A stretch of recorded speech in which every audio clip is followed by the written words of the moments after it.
গভীর রাত্রে হযরত ফাতিমা রাদিয়াল্লাহু তাআলা আনহা ইন্তেকাল করলেন। কিছু সংখ্যক সাহাবীদের কাছে খবর দিয়া অল্প সময়ের ভিতরে জানাজার ব্যবস্থা করা হলো। হযরত আবু যর গিফারী রাদিয়াল্লাহু তাআলা আনহু কবরের ভিতরে নেমে গেলেন। কবরের ভিতরে নেমে গিয়া হযরত আবু যর বলেন, রে কবর, তোর ভিতরে আজকে কাকে রাখবো, তুই কি তা জানিস নাকি? কোনো জবাব আসে না। হযরত আবু যর বলেন, কবর রে, তোর ভিতরে আজকে যাকে রাখবো তিনি হতেছেন হযরত ইমাম হাসান হোসেনের মা। বেহেশতের সমস্ত জওয়ানদের সরদার হবেন যারা, সেই দুইজনের মা তোর ভিতরে রাখবো, খবরদার বেয়াদবি করবি না। কোনো জবাব না পেয়ে হযরত আবু যর বলেন, ওগো কবরের মাটি, তোর ভিতরে কাকে রাখবো কি জানিস? আসাদুল্লাহিল গালিব, দুনিয়ার সমস্ত কাফেরদের বিরুদ্ধে আল্লাহ রাব্বুল আলামিন যাকে বাঘ বানিয়ে পাঠালেন, সেই হযরতে আলী তার স্ত্রী রেখে যাব, খবরদার বেয়াদবি করবি না। কোনো জবাব আসে না। হযরতে আবু যর বলেন, কবরের মাটি, তোর ভিতরে যাকে রাখবো তিনি হলেন খাতুনে জান্নাত, বেহেশতের সমস্ত মহিলাদের সরদারিনী হবেন যে ফাতেমা, তারে রেখে যাব, তোর ভিতরে খবরদার কোনো বেয়াদবি করবি না। আবার হযরত আবু যর বলেন, কবরের মাটি, তোর ভিতরে কারে রাখবো কি জানিস? তোর ভিতরে আজকে যাকে রেখে যেতেছি তিনি হলেন আখেরি জামানার পয়গম্বর বিশ্বনবী জনাবে মুহাম্মদ রাসূলুল্লাহ সাল্লাল্লাহু আলাইহি ওয়াসাল্লামের কলিজার টুকরা মা ফাতেমাকে তোর ভিতরে রাখবো, খবরদার কবরের মাটি বেয়াদবি করবি না। কিতাবে এসেছে হযরত আবু যরকে বাড়ি শুনতে পেলেন, আওয়াজ এলো, কে যেন বলতেছে, রে আবু যর, আমি ফাতেমা কি চিনি না, হাসান হোসেনের মা কি চিনি না, আলীর স্ত্রী চিনি না, রাসূলের মেয়ে মা ফাতেমা কি চিনি না। আমল যদি ভালো হয় আমার ভিতরে, আমল ভালো নিয়ে যে আসবে শান্তিতে থাকবে, আর আমল যদি খারাপ হয় আমার ভিতরে, তার অবস্থা চূড়ান্ত হয়ে যাবে। আমার ভাইরা, আমার বন্ধুগণ, আমলের উপরে ভিত্তি করে কিয়ামতের দিন নাজাত হবে। আমল যদি খারাপ হয়ে যায় কিয়ামতের দিন কেউ তাকে বাঁচাতে পারবে না। এই জন্য কিয়ামতের ময়দানে, হাসরের দিনে আল্লাহর হাবিব জনাবে মুহাম্মদ রাসূলুল্লাহ সাল্লাল্লাহু আলাইহি ওয়াসাল্লাম সিজদায় পড়ে কাঁদতে থাকবেন। আল্লাহ রাব্বুল আলামিন বলেন, হাবিব রে, আপনি কাঁদেন কেন? আজকে তো আপনার কাঁদার দিন না, আমি আপনাকে মাকামে মাহমুদ দান করেছি, আমি আপনাকে কাউসার দান করেছি, আপনার আজকে সম্মানের দিন, মর্যাদার দিন, কাঁদেন কেন? আল্লাহর হাবিব বলবেন, রব্বুল আলামিন, মাকামে মাহমুদ পেয়েছি, কাউসার পেয়েছি, কান্দি এই জন্য আমি দেখতে পাচ্ছি আবার সামনে দিয়া ফেরেশতারা আমার উম্মতগুলি জাহান্নামের দিকে নিয়ে যায়। আল্লাহ রাব্বুল আলামিন বলবেন, ওগো আমার হাবিব, আমি আপনাকে ক্ষমতা দিলাম, আপনার জান্নাতি উম্মতগুলি আপনি বেছে নেন। আল্লাহর হাবিব তার জান্নাতের উম্মতগুলি বাঁচতে থাকবেন। হযরত আয়েশা বলেন, ইয়া রাসূলুল্লাহ, কিয়ামতের ময়দানে লক্ষ কোটি কোটি মানুষের ভিতরে আপনার জান্নাতি উম্মত আপনি চিনবেন কি করে? হুজুর বলেন, আয়েশা, কোন একটি ঘোড়ার কপাল যদি থাকে সাদা, এই সাদা কপালওয়ালা ঘোড়াটা যদি অসংখ্য ঘোড়ার ভিতরে যদি হারিয়ে যায়, তাহলে সাদা কপালওয়ালা ঘোড়ার মালিক তার ঘোড়াকে পাবে কিনা বলো? হযরত আয়েশা বলেন, হুজুর, অনায়াসে পাবে। আল্লাহ রাব্বুল আলামিনের হাবিব বলেন, আয়েশা রে, কিয়ামতের ময়দানে আমার যেই উম্মতেরা নামাজি ছিল, দিনদার ছিল, পরেজগার ছিল, দুনিয়ার বুকে ঈমান নিয়ে যারা চলাফেরা করেছে, আমার দিন কায়েমের, আল্লাহর দ্বীনের জন্য যারা কাজ করেছে, ওদের চেহারা নূর চমকাতে থাকবে, ঈমানের নূর কিয়ামতের দিন চমকাতে থাকবে। সেই ঈমানের নূর দেখে দেখে আমি আমার জান্নাতি উম্মতগুলি আমি বেছে নেব। হযরত ফাতিমা রাদিয়াল্লাহু তাআলা আনহাকে রাসূলুল্লাহ সাল্লাল্লাহু আলাইহি ওয়াসাল্লাম অত্যন্ত ভালোবাসতেন, মহব্বত করতেন তার স্ত্রীদেরকেও। তার স্ত্রীরাও রাসূল করিম সাল্লাল্লাহু আলাইহি ওয়াসাল্লামকে ভালোবাসতেন প্রাণ উজাড় করে দিয়ে। নবীজি বলেছেন, কন্যার পিতাদেরকে গালি দিও না। অনেকে টিটকারি করে, বারবার মেয়ে হয়, ছেলে একটাও হয় না, সেই জন্য টিটকারি বটকারি করে। আল্লাহর নবী বলেছেন, মেয়ের পিতাকে গালি দিও না, ঠাট্টা করো না, যেহেতু আমি মুহাম্মদ রাসূলুল্লাহ সাল্লাল্লাহু আলাইহি ওয়াসাল্লাম, আমি মেয়েদের পিতা, আমি নিজে মেয়েদের পিতা। খাও না, মেয়েদের পিতাকে গালি দিও না। রাসূলুল্লাহ বলেছেন, আকাশের নিচে জমিনের উপরে খাদিজার মতো মহিলা আর নাই। সেই হযরতে খাদিজা রাসূলের 4টি মেয়ে পেটে ধারণ করেছিলেন। সুবহানাল্লাহ। মেয়ের প্রতি রাসূলুল্লাহ যথেষ্ট মহব্বত করতেন। মেয়েকে খুব ভালোবাসতেন হুজুর সাল্লাল্লাহু আলাইহি ওয়াসাল্লাম। হুজুরের কলিজার টুকরা ছিলেন মা ফাতিমা রাদিয়াল্লাহু তাআলা আনহা। হুজুর যখন কোথাও যেতেন সকলের শেষে দেখা করতেন ফাতেমার সঙ্গে, আর বিদেশ থেকে সফর করে এসে সকলের আগে দেখা করতেন ফাতেমার সঙ্গে। সুবহানাল্লাহ। রাসূলুল্লাহ আরো বলেছেন, তোমরা যখন বাজারে যাবে বা ব্যবসা করতে যাবে বা বিদেশে যাবে, আসার সময় যে সব হাদিয়া নিয়ে আসো। আমরা যখন বাইরে যাই, বাজারে যাই, কিছু হাদিয়া আনি না? জামা কাপড়, চকলেট ইত্যাদি আমরা আনে থাকি। রাসূলুল্লাহ বলেছেন, হাদিয়াগুলি তোমরা যারা বিদেশে যাও, বাজারে যাও, হাদিয়া আনবে আর এনে ঘরের মধ্যে ঢুকে তা শুরু করবে মেয়েকে দিয়ে। প্রথমে দেবে মেয়েকে। সুবহানাল্লাহ। মেয়ের মর্যাদা ইসলামে সব চাইতে বেশি। কোন যুগে? যে যুগে মেয়ে হলে পরেই মাটির নিচে ঘিরে রাখতো, আছাড় মেরে বেড়ে ফেলে দিত। বেআইনি যামবিন কুতিলা, কোন অপরাধে তাদেরকে হত্যা করা হলো। আল্লাহ পাক কোরআনে কারীমের মধ্যে বলেছেন তাদের অপরাধ আর কিছু না, তারা নারী, এই জন্য তাদেরকে মেরে ফেলা হতো। রাসূলুল্লাহ তাদের ইজ্জত দিলেন। সুবহানাল্লাহ বিহামদিহি। রাসূলুল্লাহ সম্মান দিলেন, ইজ্জত দিলেন তাদেরকে।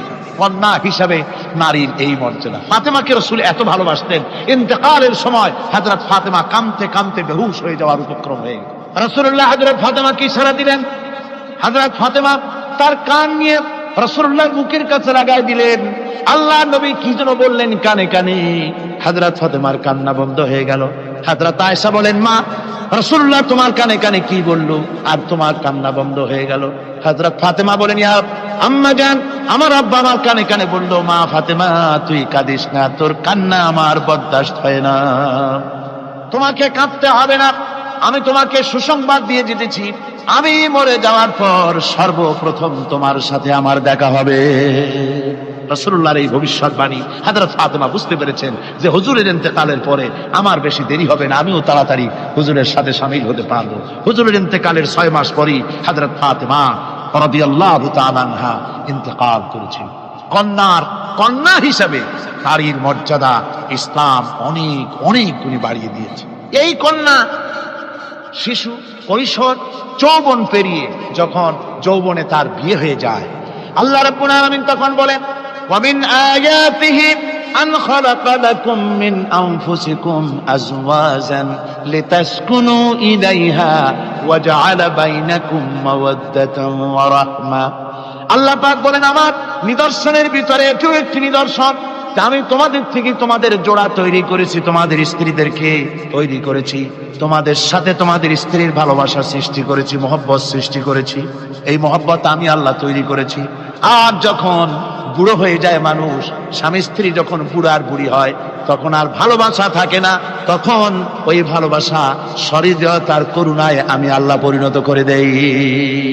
বুড়ার জন্য তখন বুড়ি ছাড়া আর উপায় নাই, বুড়িরও আর বুড়া ছাড়া উপায় নাই। তখন ভালোবাসা কোনো বিশেষ কোনো অক্ষণীয় ভালোবাসা নয়, তখন একের উপরে অন্য একদম নির্ভরশীল হয়ে পড়ে। আল্লাহ পাক বলেন, এই অবস্থা আমি আল্লাহ সৃষ্টি করে দেই। সুবহানাল্লাহ। স্ত্রীকে রাসূলুল্লাহ কত ভালোবাসতেন। আল্লাহর নবী বলেছেন, আমার কাছে 3টা জিনিস প্রিয়, একটা হচ্ছে সুগন্ধি, একটা হচ্ছে নামাজ, আরেকটা হচ্ছে স্ত্রী। সুবহানাল্লাহ। স্ত্রী আমার কাছে প্রিয়। হুজুর বলেছেন, তোমাদের মধ্যে সেই ব্যক্তি উত্তম যে ব্যক্তি তার স্ত্রীর কাছে উত্তম। আমি আমার স্ত্রীদের কাছে উত্তম ব্যক্তি। সুবহানাল্লাহ। রাসূলুল্লাহ স্ত্রীকে কত ভালোবাসতেন। বিশ্বনবী রাজনৈতিক কর্মকাণ্ড চালাচ্ছেন, যুদ্ধের দামামা বাজতেছে, চতুর্দিকে কত অশান্তি, সবকিছু চলছে, স্ত্রীর হক আদায় করতে ভুলে যাননি। রাতের বেলায় হযরত আয়েশার বয়স কম, তাকে নিয়ে রাসূলুল্লাহ একটু সুযোগ পেয়েছেন, বলছেন, আয়েশা সব তো ঘুমিয়ে, চলো আমরা একটু দৌড়াই। ওই যে দূরে একটা জিনিস দেখা যায়, দৌড় দাও, দেখি কি আগে যায়। দুজনে দৌড় প্রতিযোগিতা করলেন। দৌড় প্রতিযোগিতায় হযরত আয়েশা ফার্স্ট হলেন, হুজুর পিছনে পড়ে গেলেন। হযরত আয়েশা খুব আনন্দ করলেন যে আপনি কিন্তু আমার সাথে দৌড়ে পারলেন। পরবর্তী কিছু কাল যাওয়ার পর হযরত আয়েশা বলেন, হুজুর আজকে আবার বললেন যে চলো আয়েশা একটু দৌড়াই। হযরত আয়েশা বলছেন যে সেদিনের তুলনায় আমার শরীর একটু, আমি মুটিয়ে গেছি, শরীরটি স্থূল হয়েছে, আমি আজকে দৌড়ালাম কিন্তু পারলাম না। রাসূল আগে চলে গেলেন, আমি হাঁপাতে হাঁপাতে যখন হুজুরের কাছে চলে গেছি, হুজুর তখন মুস্কি হেসে আমাকে বললেন, আয়েশা ওই সেই দিনের জবাব আজকে দিয়া দিলাম। সুবহানাল্লাহ বিহামদিহি, সুবহানাল্লাহ বিহামদিহি।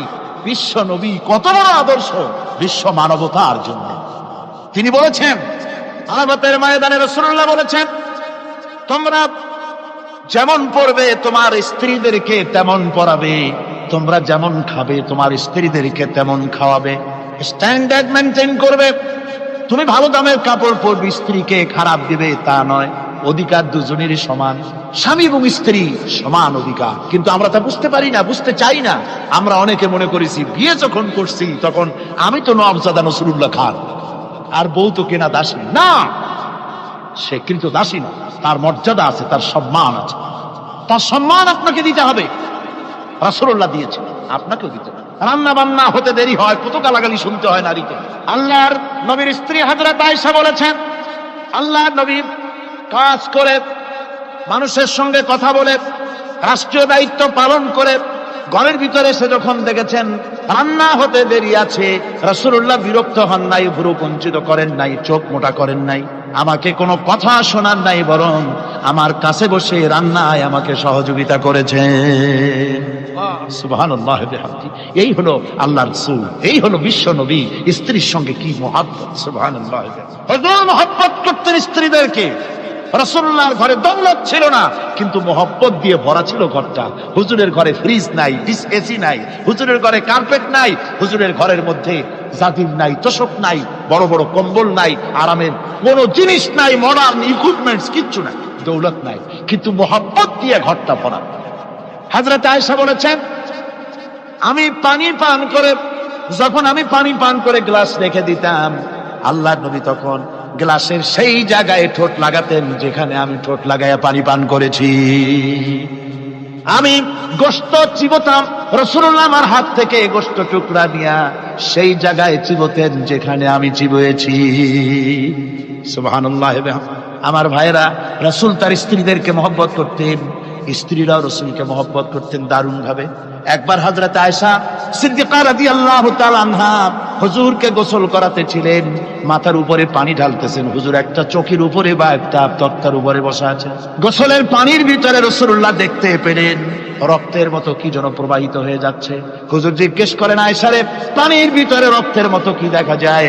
হযরত আয়েশা বলেন, হুজুর আপনি যখন বসেছিলেন অসতর্ক মুহূর্তে তক্তার নিচে আমার একটা আঙ্গুল পড়েছিল, পায়ে আঙ্গুলটা ফেটে বোধহয় রক্ত বেরোতেছে।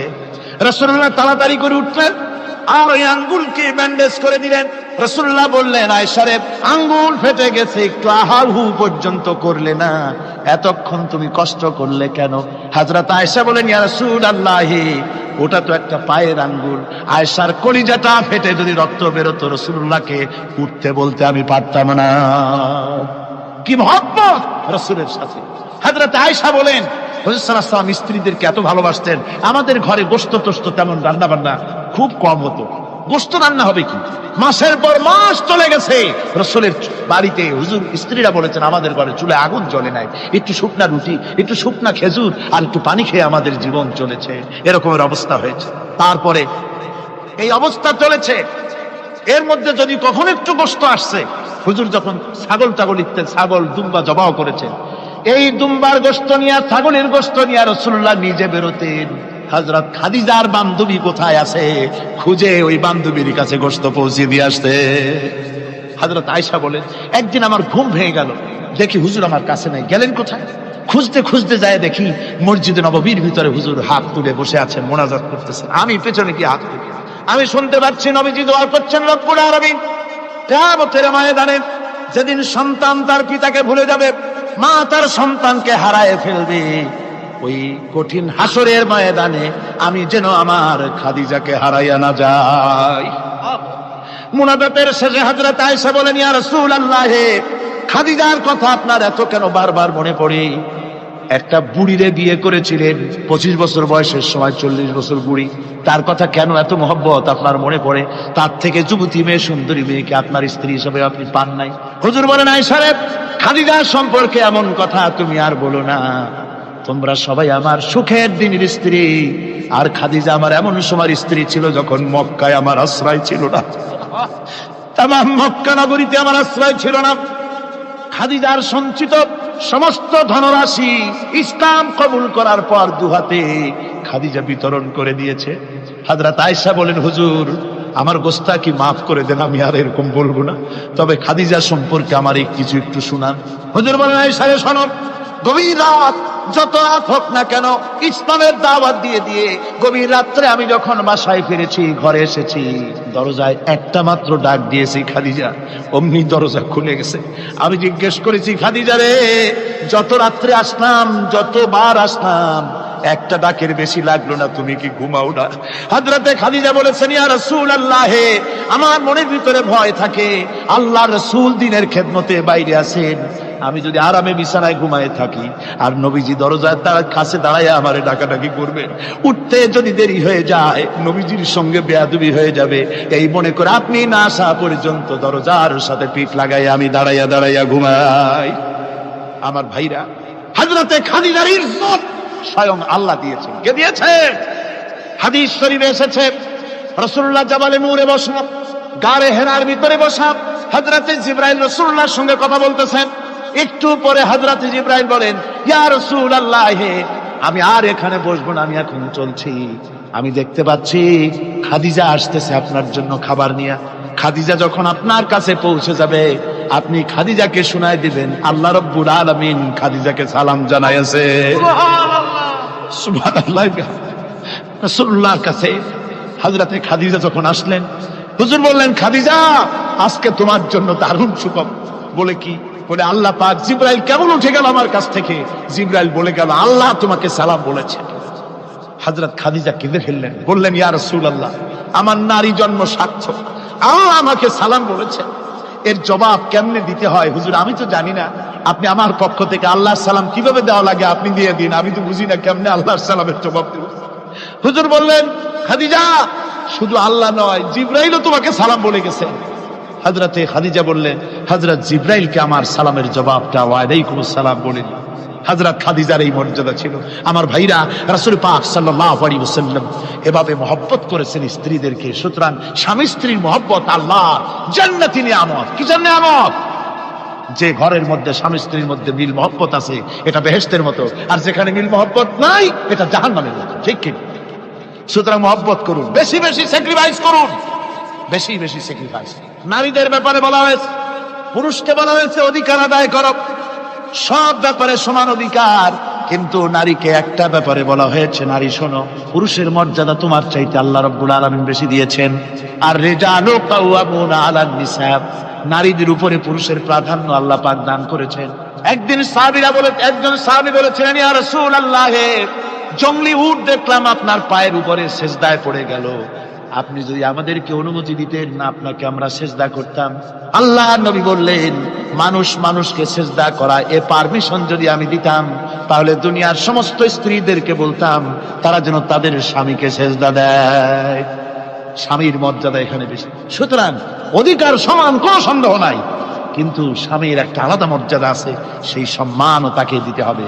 এরপরে এই সমান অধিকারের ভিত্তিতে স্বামী স্ত্রী চলতে থাকে, মাঝখানে আল্লাহ পাক তাদেরকে সন্তান দান করেন। আল্লাহ তাদেরকে, নারীকে লেখাপড়ার অধিকার দিয়েছেন, ইসলাম তাকে লেখাপড়ার অধিকার দিয়েছে, শিক্ষার অধিকার দিয়েছে। হযরত আয়েশা সিদ্দিকা রাদিয়াল্লাহু তাআলা আনহা শিক্ষয়িত্রী ছিলেন, হাফেজা ছিলেন, হাদিসের হাফেজা ছিলেন, কোরআনের হাফেজা ছিলেন, হাজার হাজার সাহাবায়ে কেরামদের তিনি ওস্তাদ ছিলেন। সুবহানাল্লাহ। নারীদের ব্যাপারে অধিকাংশ মাসালা হযরত আয়েশা সিদ্দিকা রাদিয়াল্লাহু তাআলা আনহার অবদান। সুবহানাল্লাহ। নারী যুদ্ধ করেছে, যুদ্ধের ময়দানে নারীর অধিকার আছে, নারী চাকরি করতে পারবে, নারী ব্যবসা করতে পারবে, নারী লেখাপড়া করতে পারবে, নারী সেনাবাহিনীতে যেতে পারবে, নারী সব করতে পারবে, কিন্তু পর্দার মধ্যে।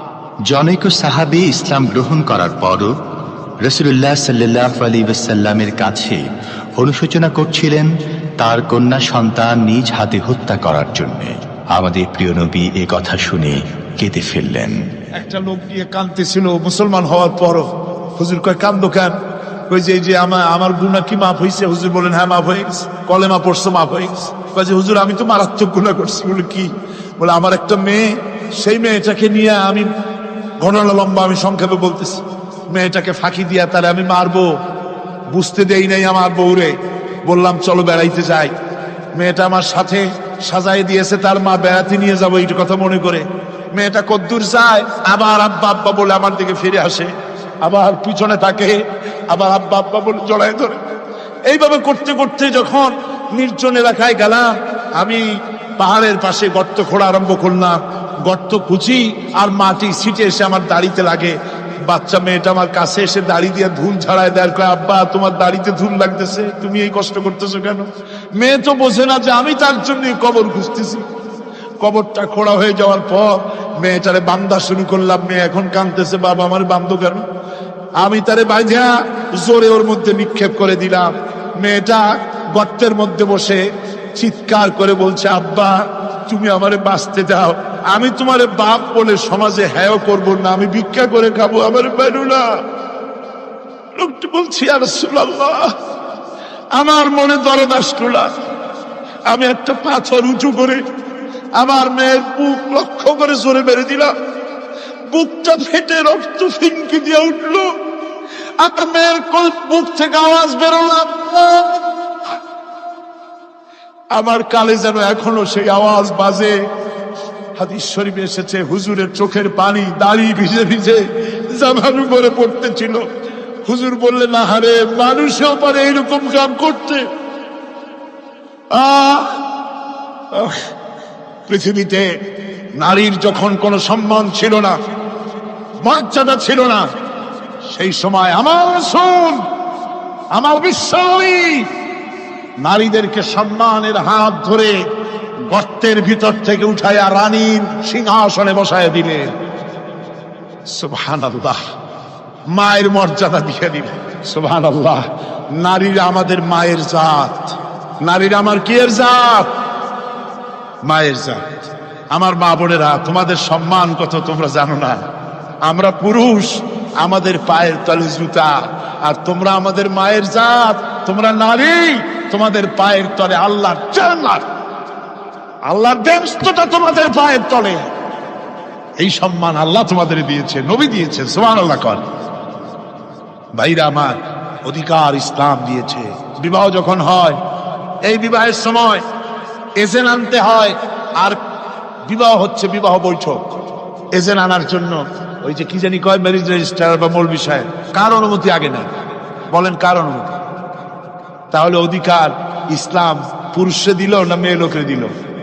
আগে মেয়ে লোকের কাছে যাও, মেয়েটাকে জিজ্ঞেস করো সেই বিবাহে রাজি আছে কিনা। সুবহানাল্লাহ পড়ে।